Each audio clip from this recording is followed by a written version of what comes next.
What's up? It's Tyler and Sky from Issues. And you're listening to Morgan Richards on Radio Cardiff. Hey, I'm Morgan Richards from Radio Cardiff, 98.7 FM, and I'm very pleased to say that I'm backstage at the Applause music venue here.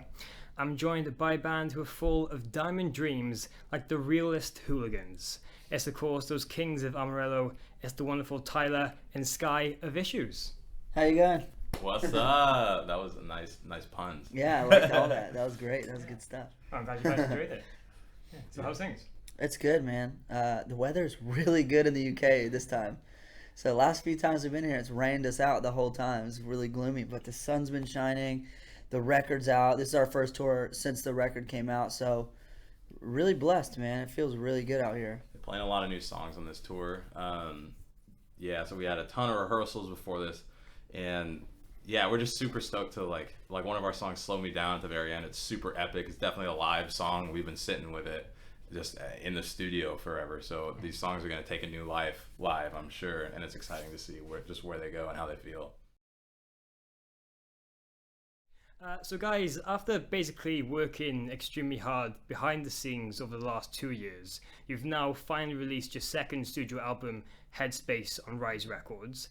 I bet at the moment you're all just excited and eager to kick off a busy period of touring, showcasing this new material in full and just how much you've put into it. Yeah, well, 100%, yeah. I mean, like I said, like it's a totally different animal just jamming to it in your car and listening to the mix and going, oh, remember when I tracked that weird little slap bass part that no one's ever going to notice, whatever. I mean, that's fun too. But then it's the reason why we perform. We aren't just studio musicians. It's connecting with people live. So these songs are going to mean something to everybody who listens to us, and it's going to be different from one person to the next and different from our fans to us, and that's just really cool and exciting. And one of the main things you're known for is constantly mixing up your material with elements of pop, R&B, and almost metalcore grooves. Is it a very important thing for the identity of Issues to always have everyone's unique style and taste combining and trying something new? Yeah, I mean that's definitely the goal behind our music is to make sure that everybody really shines in the band. You know what I mean? There's a lot of artists, and I mean there's a lot of great music out there that was created by somebody not singing it, not by the artist, and that's cool. Like we need those songs, and I jam those songs, and I love that. But it's important to music, and it's important to the industry to have artists out here that like a band that really create something together the way traditional rock music was meant to be created. And and make sure everybody shines when you do that, because we're a team, you know what I mean? And everybody's so talented and has so many cool, just different qualities, and it's important to pepper the stew with all of that. It really gives it that extra flavor, you know what I'm saying?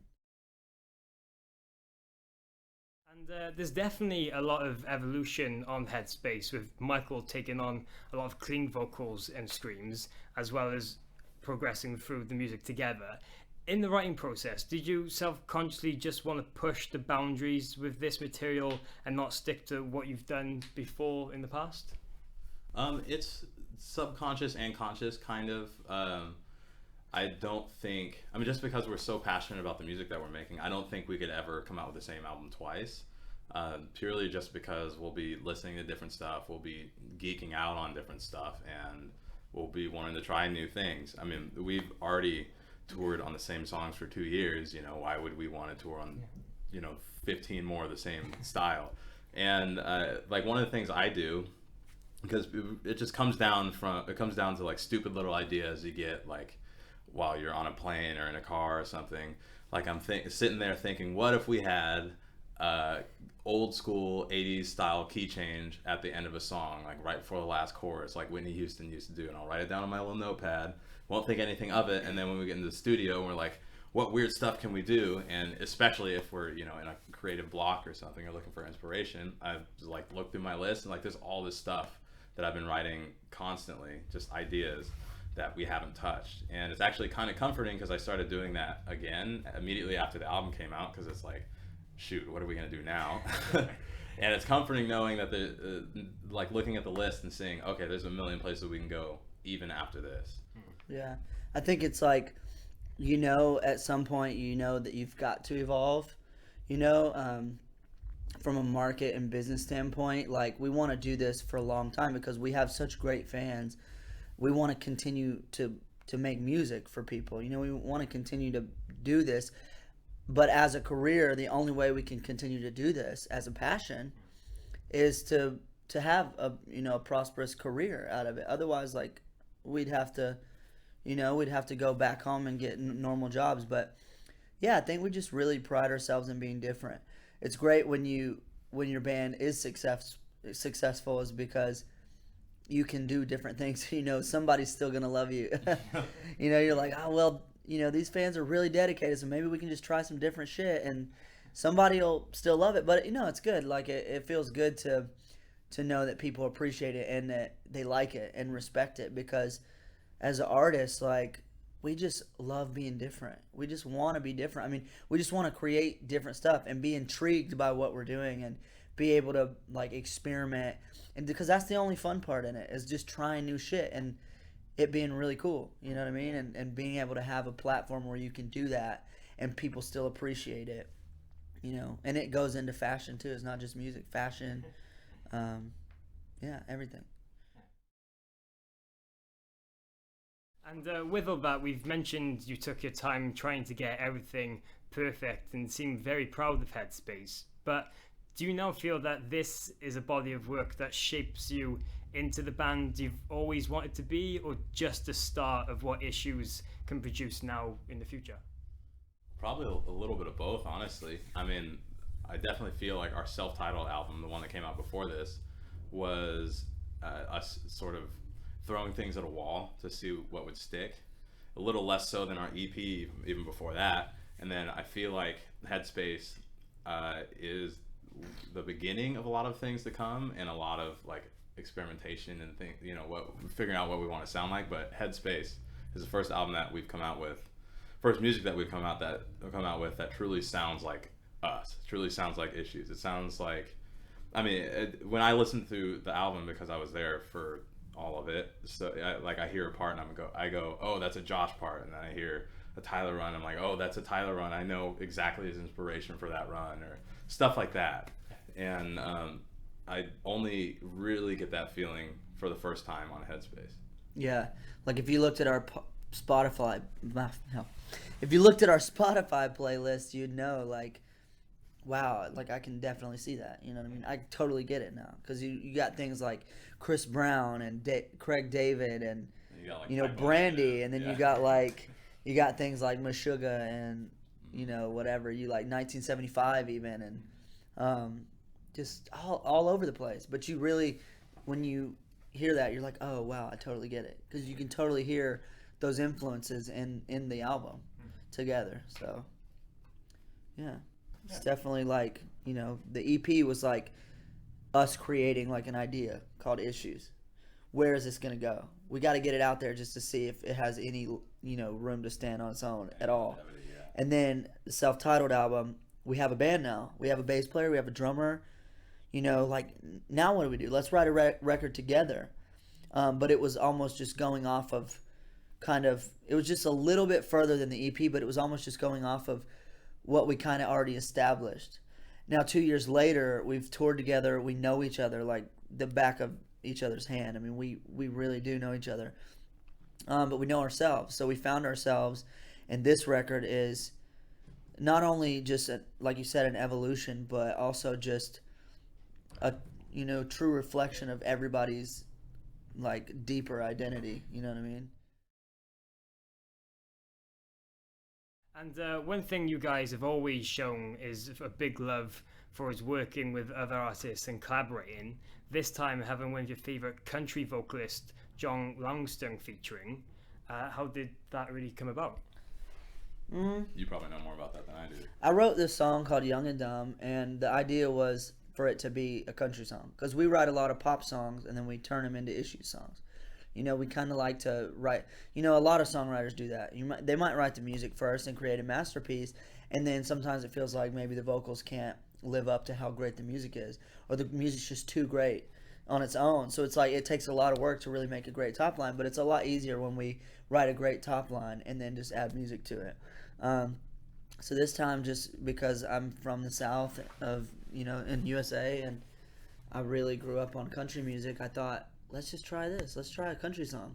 We haven't done that yet. Why not? You know, and those are the kind of ideas that make our band, you know, really excited, is when we do stuff that's like, oh, weird. Like, that sounds odd. Let's fucking try it. You know what I mean? So, and then John Langston's just one of Josh's friends, our drummer, also played drums on a lot of his previous music as well. So it's just a cool crossing of worlds, really, and yeah, standout track. And guys, just a couple more very quick things now before you go. Of course, you're currently here in the UK kicking off one of the biggest headline tours this side of the pond, with appearing at Slam Dunk Festival 2. I bet you guys are just relishing being back this side of the pond again and just hitting Slam Dunk as well. Yeah, definitely. We're so excited to finally, like, I mean, this is our first proper headliner ever in the UK, really. Yeah, we did a co-headliner once, and we've supported a couple really big bands here, like Bring Me the Horizon at Wembley and Sleeping with Sirens through, you know, full Europe. And yeah, it's been cool being over here, but this will be the first time we come as Issues, as our own package, and really push our music. And I think we've all been kind of nervous and scared because we've been away for so long, but we've come over here so many times with other people. I think everybody's got their issues fixed out of their system. It's like, oh, well, it's just Issues again.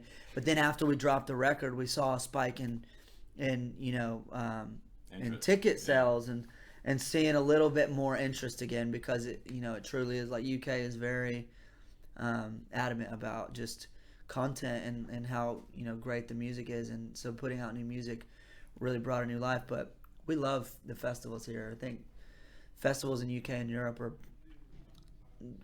way sicker than the ones in America. Yeah, basically there's two kinds of American festivals: Warped Tour, not Warped Tour. And so, like, it's super cool being able to come over here and play a festival that not only is not in America because it's so flooded out there, but also has just as much of a culture and hype as, like, the American festivals that we're used to. So everything I've been hearing about Slam Dunk is just like, oh, you guys are gonna love it. You're never gonna not want to play Slam Dunk, like, every year or whatever. Yeah. So I'm super excited just to see what it's about. Yeah, we've been to Reading and Leeds as well, and that was just mental. Yeah.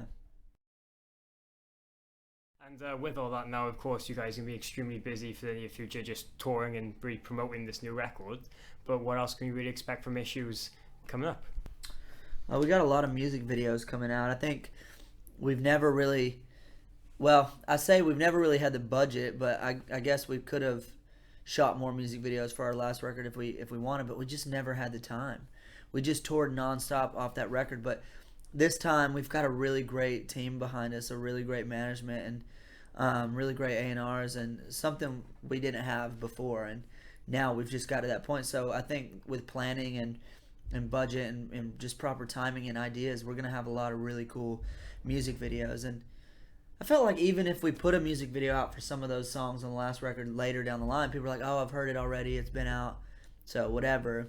Yeah, we're just gonna barrage people with content. Yeah, but I think this time around is like the visuals and the creativity behind the band that aren't musical are so much appreciated. You know what I mean? Like, the music can be out for a month or so, but we're gonna put out, like, music videos that have a lot of substance. You know what I mean? And have a lot of creativity behind those as well. So they'll just be equally as exciting. You know? Okay, well, fantastic. Well, that's about it. Cheers, guys, for taking time out to have a great chat with me. Yeah, thank you so much. Awesome, thank you. Yeah, no worries. Best luck now with everything in the near future, and hope you can catch up with you guys again very soon. Yes. Hopefully so. Cheers. Cheers.